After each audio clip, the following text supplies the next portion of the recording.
Pakistan cricket fans, आज की इस वीडियो में एक एक्सक्लूसिव स्टोरी आपको बताऊंगा और आप हैरान रह जाएंगे। कुछ दिन पहले पाकिस्तान क्रिकेट बोर्ड ने एक लंबा कैंप अनाउंस किया। मतलब आपका जो व्हाइट बॉल का कैंप है वो 95 डेज का है। और मैं खुद हैरान रह गया था कि 3 साढ़े 3 महीने का कैंप आपने लड़कों से ऐसा क्या करवाना है। और लड़के खुद हैरान रह गए थे कि इतना लंबा कैंप, इसके पीछे स्टोरी क्या है और आखिर क्यों पाकिस्तान क्रिकेट बोर्ड ने, या मैं सीधे लफ्जों में बात करूं तो आकिब जावेद ने अपने आप को बचाने के लिए लड़कों को 3.5 महीने की सजा सुना दी कि गर्मी में आओगे वही सेम प्रैक्टिस करोगे, एक मोनोटोनस पैदा हो जाएगी क्योंकि मुझे अपनी नौकरी बचानी है। अब एक्सक्लूसिव कहानी सुनो। एक बहुत बड़ी ऑर्गेनाइजेशन है अमेरिका में जो काफी मशहूर है, उनका प्रॉपर सिस्टम बना हुआ है स्पोर्ट्स फिटर्निटी में, वो बड़े मशहूर हैं और वो क्रिकेट को अच्छा खासा फॉलो करते हैं। उस स्पोर्ट्स की ऑर्गेनाइजेशन ने, जिनका पूरा इंफ्रास्ट्रक्चर है, उन्होंने राब्ता किया पाकिस्तान क्रिकेट बोर्ड से कि हमें ना पाकिस्तान क्रिकेट की पेन है, आपके लड़कों का बहुत पोटेंशियल है, आप Australia, south Africa, Indian players को देखें वो कितने फिट हैं, तो हम चाहते हैं कि आपकी कोई ज्यादा क्रिकेट नहीं आ रही ऑस्ट्रेलिया की होम सीरीज के बाद, तो आप अपने लड़कों को हमारे पास अमेरिका भेजें। हम आपके लड़कों को ट्रेन करेंगे, इनको स्पॉन्सर हम ही करेंगे, इनके रहने का खर्चा, इनके खाने पीने का खर्चा सारा हम उठाएंगे, बस हमें पाकिस्तान क्रिकेट के लिए कुछ करना है। अच्छा, पाकिस्तान क्रिकेट बोर्ड को ये आइडिया बहुत अच्छा लगा कि हाँ यार, हम अपने लड़कों को फर्स्ट वर्ल्ड कंट्री अमेरिका भेजेंगे ट्रेनिंग के लिए, वो भी आपके जो स्पेशली व्हाइट बॉल के लड़के हैं उनके पास कोई अच्छी खासी ब्रेक है 2-2.5 महीने की, सो व्हाई नॉट। लो जी, पाकिस्तान क्रिकेट बोर्ड ये आइडिया अप्रूव कर देता है और उसके जवाब में पाकिस्तान क्रिकेट बोर्ड उनको रिप्लाई करता है कि आप बताएं आप कौन कौन से प्लेयर को इनवाइट करना चाहते हैं। कुछ प्लेयर्स आप बताएं, कोई 5-6 नाम हम आपको बताएंगे, एक पूरा स्क्वाड बना के हम अमेरिका ट्रेवल कराते हैं ये इन्हीं दिनों। अच्छा, अब बातें चल रही हैं, दोनों पार्टियां खुश। कुछ नाम अमेरिका से आए कि ये फलां प्लेयर आप हमारे पास भेजें, हम इनको ट्रेन करेंगे, और कुछ नाम पाकिस्तान क्रिकेट बोर्ड ने फिर उनको भिजवाए कि ये एक हम पूरा स्क्वाड बनाते हैं। अब वहां पे जो अमेरिका में वो ऑर्गेनाइजेशन थी, अब वो दिन रात काम कर रही है कि हमने पाकिस्तान क्रिकेट टीम के प्लेयर्स पहली दफा अमेरिका आ रहे हैं ट्रेनिंग के लिए, स्पेसिफिकली ट्रेनिंग के लिए। उनके इंतजामात कैसे होंगे, उनके लिए जबरदस्त किस्म के खाने, हेल्दी खाने, दुनिया के टॉप फिजियोस को राब्ता किया जा रहा है, प्रॉपर वहां पे तैयारी हो रही है पाकिस्तान की मोहब्बत के लिए। और इस डील में पाकिस्तान क्रिकेट बोर्ड ने सिवाय अपने प्लेयर्स भेजने के अलावा कुछ नहीं करना था, वो बस आपके लिए कुछ करना चाहते थे आपकी क्रिकेट की मोहब्बत में। अच्छा, अब जब ये सारी बातें आखिर में आकिब जावेद साहब को पता लगती हैं, तो आकिब जावेद कहते हैं एक मिनट, ये मेरे से पूछे बगैर ये सारी चीजें कैसे लॉक हो गई? अगर हमारे 30-35 प्लेयर यूएसए चले गए ट्रेनिंग के लिए, डेवलपमेंट के लिए, तो मेरा यहां पे काम क्या है? मेरी तो दुकान बंद हो जाएगी। यानी आकिब जावेद साहब यहां पे प्लेयर डेवलपमेंट का काम कर रहे हैं, अब पता नहीं कर रहे हैं कि नहीं, लेकिन उनकी जॉब यही है कि उन्होंने प्लेयर्स को डेवलप करना है, एनसीए को संभालना है, वहां पे सिस्टम बनाना है, ये उनकी सारी जिम्मेदारियों का एक हिस्सा है। तो आकिब जावेद साहब कहते हैं कि नहीं जी, ये तो नहीं हो सकता, हमारे प्लेयर्स नहीं जाएंगे, और अगर अमेरिका हमारे प्लेयर्स ट्रेनिंग के लिए चले गए तो फिर यहां पे मैं क्या करूंगा? मैं मतलब यहां पे वेला बैठा हूंगा, और वैसे ही आजकल पाकिस्तान का मीडिया हाथ धो के फॉर द राइट रीजंस मेरे पीछे पड़ा हुआ है, तो ये तो बॉस नहीं होगा। फिर वही हुआ जो हमेशा से पाकिस्तान में अनफॉर्चुनेटली लोग करते आ रहे हैं, अपने फायदे के लिए हमारे लड़कों को रोक दिया गया। और जब मैं कह रहा हूं ना हमारे लड़के, इसमें पाकिस्तान के सारे टॉप के प्लेयर हैं। यानी आप इस तरह समझ लो कि पाकिस्तान क्रिकेट टीम ने यूएस जाना था ट्रेनिंग के लिए कोई 2-2.5 महीने के लिए, जहां पे उनको दुनिया की टॉप फैसिलिटीज मिलती।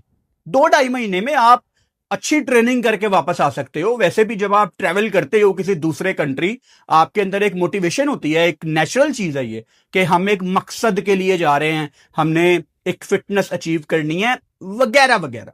खैर, वहां पे आकिब जावेद साहब अपनी जॉब बचाने के लिए अपने कार्ड्स खेलते हैं और मजबूर करते हैं क्रिकेट बोर्ड को कि नहीं, वो हमने वर्ल्ड कप की तैयारी करनी है, वो जो पिच्चे यहां पे बननी है ना, वो साउथ अफ्रीका वाली पिच्चे हैं, वो वहां पे वो स्पिन ट्रैक बनने हैं, वो बुलेवायो में पार्ल में बॉल बड़ी स्पिन होनी है। तो अमेरिका में तो पिचेस बिल्कुल ही फारग हैं, कैसी ट्रेनिंग होगी? जो होगा लाहौर में ही होगा और मैं ही करवाऊंगा।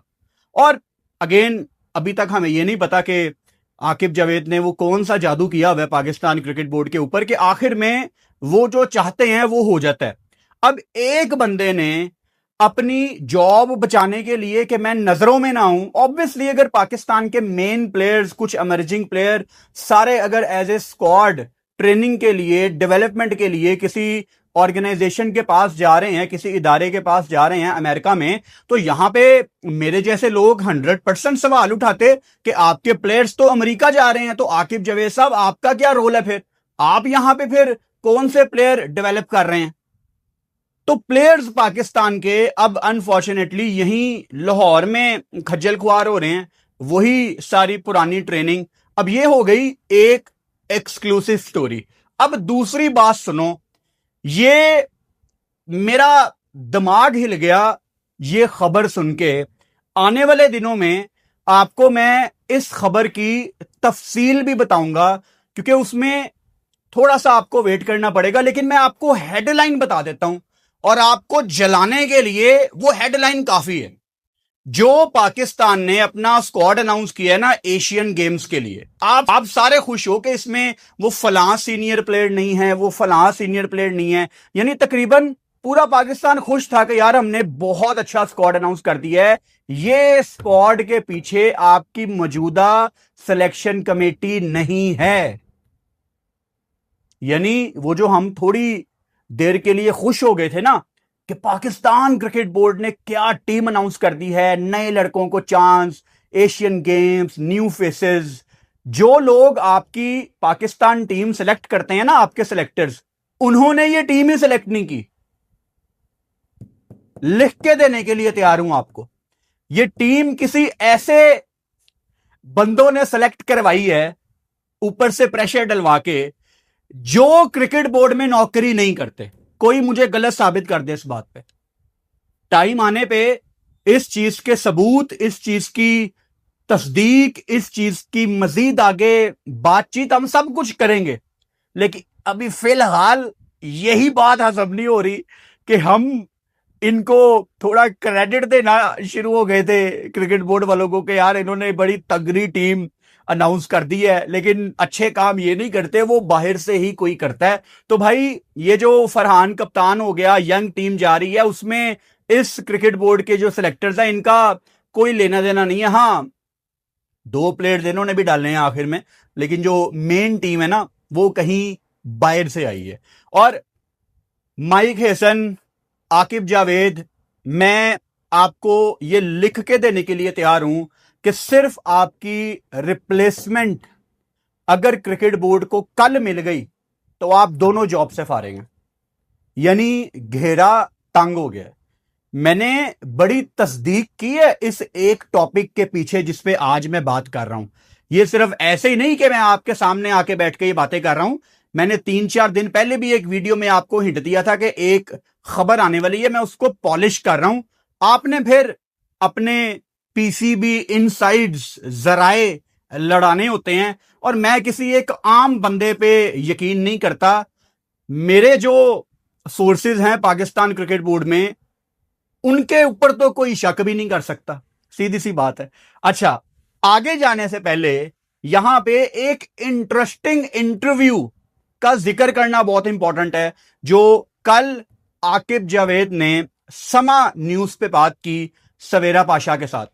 उस इंटरव्यू में मुझे हैरानगी तो बिल्कुल नहीं हो रही थी, क्योंकि ऐसी कोई नई बात आकिब जावेद ने नहीं कही।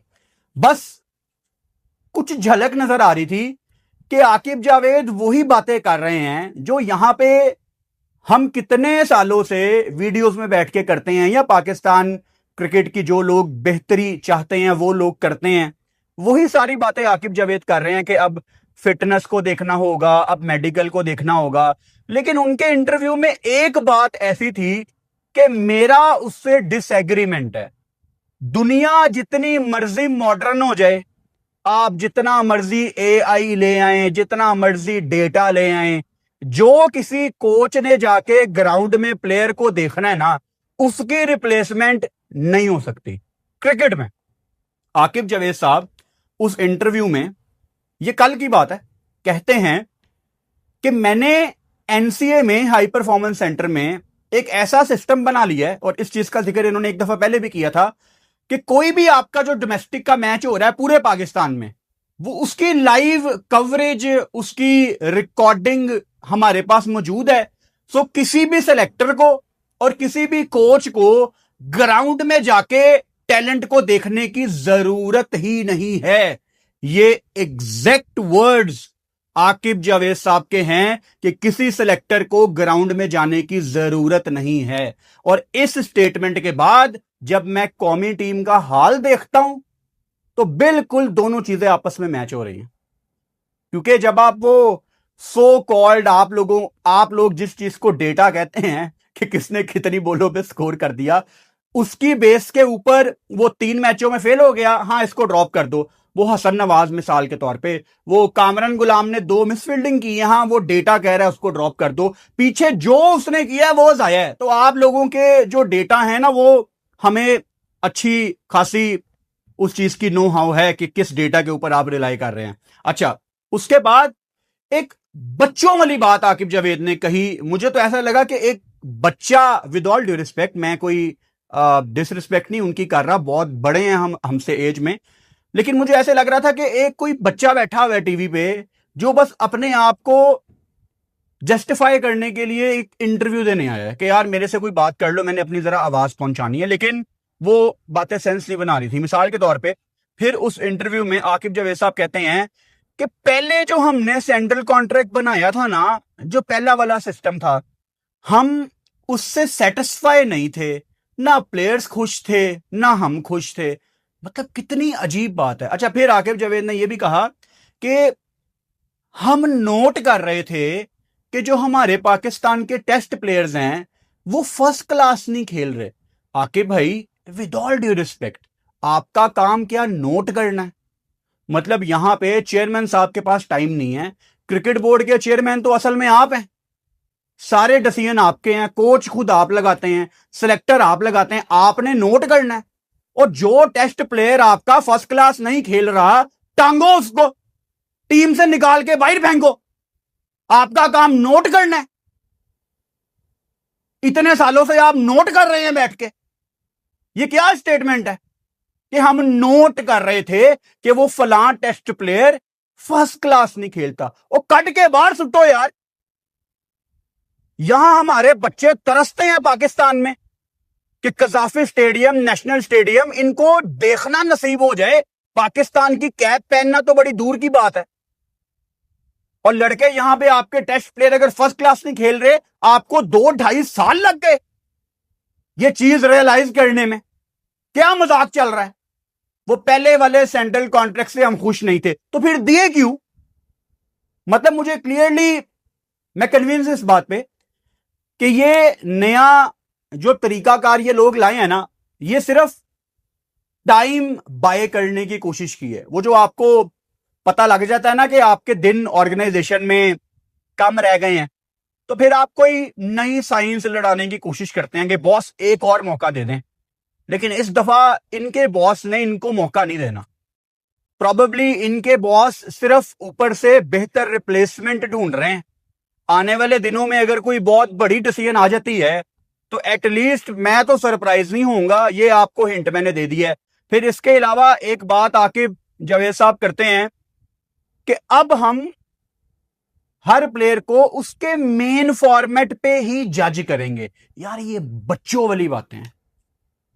मतलब आप मिसाल के तौर पे शान को सिर्फ जज करेंगे टेस्ट पे, किसी T20 का प्लेयर मिसाल के तौर पे मास ताकत, उसको जज करेंगे T20 पे। ये तो बेसिक चीजें हैं क्रिकेट की यार, इसमें नया क्या है। अच्छा, एक बड़ी इंटरेस्टिंग बात, आकिब जावेद साहब कहते हैं कि हम ना मेडिकल टेस्ट करेंगे प्लेयर्स का, जो कि प्रॉपर क्राइटेरिया है आपके कॉन्ट्रैक्ट का। उन्होंने 3 गेटवे बताए। जो पहला क्राइटेरिया था वो मेडिकल था, और उसमें वो कहते हैं कि जो भी मेडिकल टेस्ट होंगे ना वो पब्लिक नहीं किए जाएंगे। अच्छा, मैं अब इस चीज पे आई एग्री विद हिम कि प्लेयर्स के फिटनेस टेस्ट आमतौर पे उनके मेडिकल सिचुएशन क्या है, आप हर चीज पब्लिक नहीं कर सकते, थोड़ी सी प्राइवेसी होती है।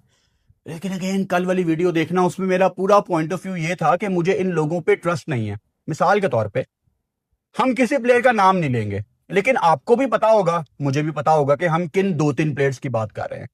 क्या पाकिस्तान क्रिकेट टीम में प्लेयर्स इंजरी कैरी करके नहीं खेलते? इसका जवाब पूरा पाकिस्तान हां में देगा। तो हम आप लोगों पे कैसे ट्रस्ट करें कि आप फेयर होके क्रिकेट को चला रहे हैं, क्योंकि आप तो मेडिकल पब्लिक करेंगे ही नहीं। और आप अभी हमें अभी सही बता रहे हैं, आपने जो अपना पिछला फिजियो रखा हुआ था उसके साथ तो मसला ये था कि वो प्लेयर्स की इंजरीज छुपा छुपा के प्लेयर्स को खिलाता था, और आपके फास्ट बॉलर्स जब वो फिजियो बाहर होने लगता था तो फास्ट बॉलर क्रिकेट बोर्ड को कहते थे नहीं जी हम तो इसी फिजियो के साथ कंफर्टेबल हैं। वो इनकी इंजरीज छुपाता था और ये उसको टीम से बाहर नहीं निकलने देते थे। कितने साल वो ड्रामेबाजी चलती रही है। तो मुझे तो आप लोगों पे बिल्कुल भी ट्रस्ट ही नहीं है। ट्रस्ट की बात है ना। अब इसमें मैं यहां पे हमारे फॉर्मर क्रिकेटर्स को लाना चाहता हूं, जिनका बहुत बड़ा किरदार है कि वो इस टाइम ना हमारी क्रिकेट जो वेंटिलेटर के ऊपर है, मतलब अगेन जब हम ये कहते हैं ना कि हमारी क्रिकेट वेंटिलेटर के ऊपर है, आपको यह समझने की जरूरत है कि हमारी क्रिकेट को वेंटिलेटर पे लाने के ऊपर एक बंदे का हाथ नहीं है। ऑब्वियसली उसमें 15-20 लोग होंगे, जिसमें कुछ मैनेजमेंट के लोग भी होंगे, कोचेस भी होंगे, आपके प्लेयर्स भी होंगे। लेकिन अगर मैं प्लेयर्स की बात करूं तो आपको 5-6 प्लेयर्स नजर आएंगे जो हर फेलियर में पाकिस्तान टीम का हिस्सा थे, बजाय इसके कि हमारे फॉर्मर क्रिकेटर्स जिन्होंने इतना सर्व किया है। किसी ने पाकिस्तान क्रिकेट टीम को सर्व किया है, किसी ने 10-12-15 साल डोमेस्टिक खेली है। अगर किसी ने 10-15 साल डोमेस्टिक खेली है और वो पाकिस्तान से सिर्फ 2-3 मैच खेला है, इसका मतलब ये बिल्कुल नहीं है कि वो एक काबिल क्रिकेटर नहीं है। लक का बहुत रोल होता है। कभी कभी आप बहुत अच्छे क्रिकेटर होते हैं लेकिन आप पाकिस्तान से उतना ज्यादा नहीं खेल पाते, लेकिन जो एक क्रिकेटिंग आई होती है वो आपको पहचानती है कि नहीं यार ये बहुत जेन्युइन बंदा था, बस अनफॉर्चुनेटली ये पाकिस्तान से नहीं खेल सका। तो हमारे जो फॉर्मर क्रिकेटर्स हैं वो क्या कर रहे हैं, मैं यहां पे 2 क्रिकेटर्स को आइडेंटिफाई करूंगा आज की इस वीडियो में। नंबर 1, मैं ना आज से 3-4 साल पहले काफी ज्यादा फॉर्मर क्रिकेटर्स को सुनता था, कंटेंट क्रिएटर्स को सुनता था, लेकिन फिर ड्यू टू सम रीजंस मैंने काफी ज्यादा लोगों को सुनना कम कर दिया। अभी भी वो पुरानी आदत है ना, अक्सर रात को सोते हुए, या अगर मैं लंबी ड्राइव पे जा रहा हूं, लाहौर में रिंग रोड पे हूं, या कोई आउट ऑफ सिटी ट्रेवल करता हूं, तो मैं पीछे कुछ प्ले कर लेता हूं कुछ क्रिकेट से रिलेटेड, कि कुछ मैं सुनूं, क्रिकेट कानों में चलती रहे। तो मैंने तकरीबन 2 साल पहले ना सलमान बट को सुनना शुरू किया और मुझे उनकी बहुत ज्यादा बातें अच्छी भी लगती थी। और अगर मैं उनकी किसी बात से डिसएग्री करता हूं तो इसका मतलब ये बिल्कुल नहीं है कि वो कोई गलत बात कह रहे हैं। डिफरेंस ऑफ ओपिनियन होता है ना, आप किसी बात से एग्री करते हो, किसी से डिसएग्री करते हो, यही साइन है कि हेल्दी सोसाइटी का, कि हमें जो डिफरेंसेस हैं उनकी रिस्पेक्ट करनी है। एनीवेज, तो मैं एक चीज तो बिल्कुल लिख के देने के लिए तैयार था आज से महीना पहले तक, कि सलमान बट फॉर्मर क्रिकेटर वो पेन रखते थे का वर्ड यूज कर रहा हूं पाकिस्तान टीम के लिए, वही सीनियर प्लेयर्स को क्रिटिसाइज करना, बोर्ड को क्रिटिसाइज करना, चेयरमैन को क्रिटिसाइज करना, सिलेक्टर्स को क्रिटिसाइज करना, वही रेगुलर बातें, बिल्कुल ठीक। जो एक आम क्रिकेट बंदा जो कि किसी एक इंडिविजुअल के लिए क्रिकेट नहीं देखता, जिसको पाकिस्तान क्रिकेट टीम की फिक्र है, वो सलमान बट की बातों से एग्री करेगा महीने पहले तक। लेकिन मैंने पिछले एक महीने में ये नोट किया कि सलमान बट ना मुझे पाकिस्तान क्रिकेट बोर्ड के एक एम्प्लॉय की वाइब देना शुरू हो गए हैं। यानी हर चीज को बट साहब बैक कर रहे हैं, वो चेयरमैन को बैक कर रहे हैं, वो आकिब को बैक कर रहे हैं, वो सिलेक्टर्स को बैक कर रहे हैं। मतलब कहीं पे ना वो कोशिश ही नहीं कर रहे कि मैं किसी को क्रिटिसाइज करूं।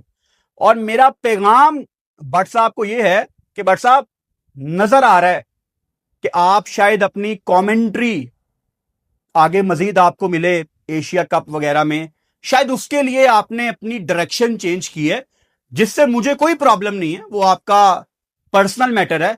लेकिन मेरी एक्सपेक्टेशंस 2-3 क्रिकेटर्स से थी कि यार ये हमारे क्रिकेट को बेहतर कर सकते हैं।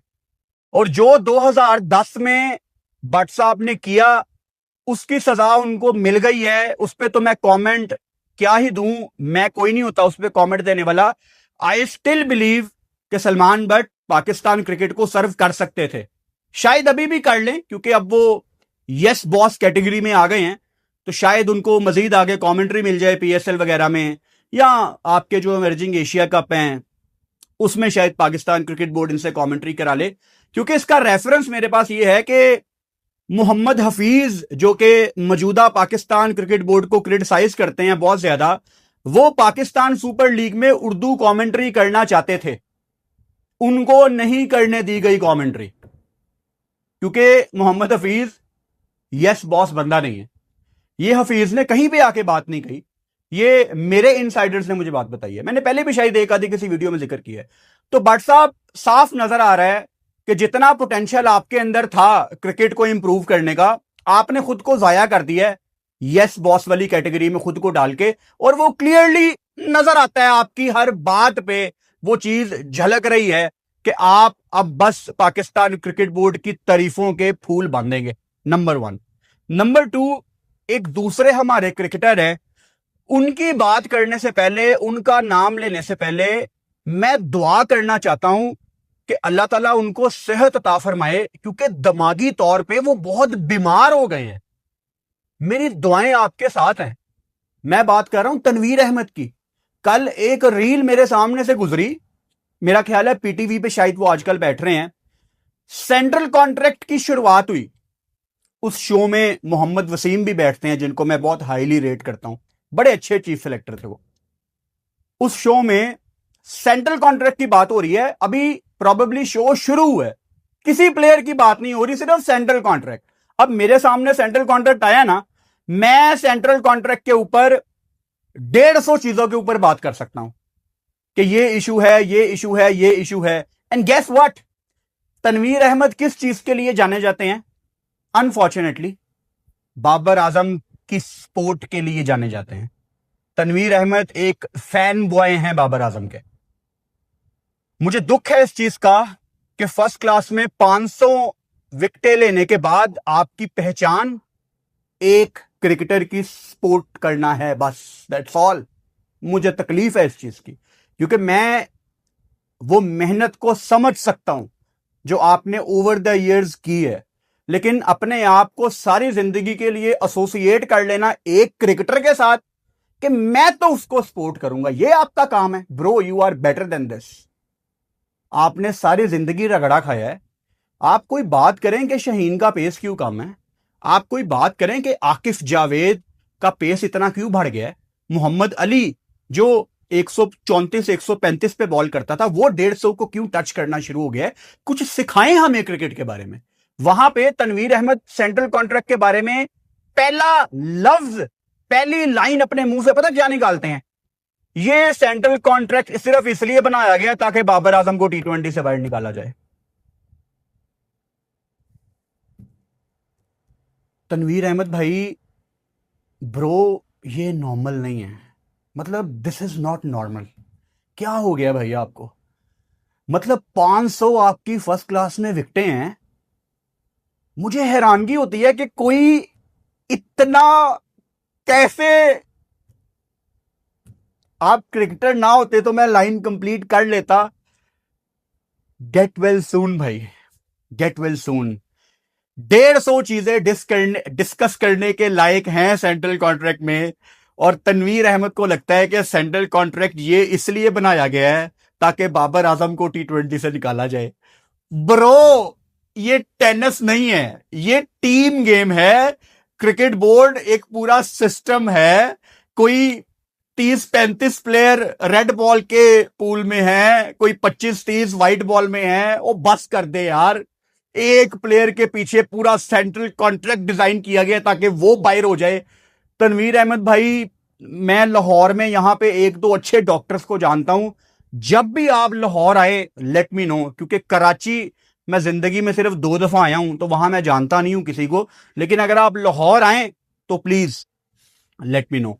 सो हमारे जो क्रिकेटर्स हैं वो ही अजीब रस्तों पे चले हुए हैं, तो मैं यहां पे किससे उम्मीद लगाऊं भाई? हमारे फॉर्मर क्रिकेटर्स की तो रातों की नींदें उड़ जानी चाहिए। फिर जब हमारे फॉर्मर क्रिकेटर्स ने ये चीजें इंप्रूव नहीं करनी, तो शायद फिर आपको एडमिन लेवल पे कुछ इंतहाई पढ़े लिखे और रजे हुए लोग चाहिए। रजे हुए लोगों से मतलब है जिनके पास ठीक ठाक पैसा हो, जिनको पैसे की कोई भूख नहीं है, सीट की कोई भूख नहीं है, वो बस क्रिकेट के इंप्रूवमेंट के लिए काम करना चाहते हो। शायद ऐसे लोगों को आपको क्रिकेट बोर्ड में लगाना है, ऊपर वाली पोजीशंस पे, जो आके ठीक लोगों को उनकी जगह पे बिठाएं। यकीन करो, पाकिस्तान क्रिकेट में ना बाहर से आपको देखने में लगता है कि ये क्रिकेट बर्बाद है, लेकिन जब आप इसको करीब से देखेंगे कोई बहुत ज्यादा मसले नहीं है। मिसाल के तौर पे आप चैंपियंस ट्रॉफी दुबई जाते हो एक स्पिनर के साथ, ये कितना बड़ा इशू है? क्या पाकिस्तान में स्पिनर मुक गए हैं? आप सिर्फ अबरार को लेके गए। आप पूरे क्रिकेटर्स होने के बावजूद पार्ट टाइमर्स को खिला रहे हो व्हाइट बॉल। क्या ये कोई बहुत बड़ा मसला है?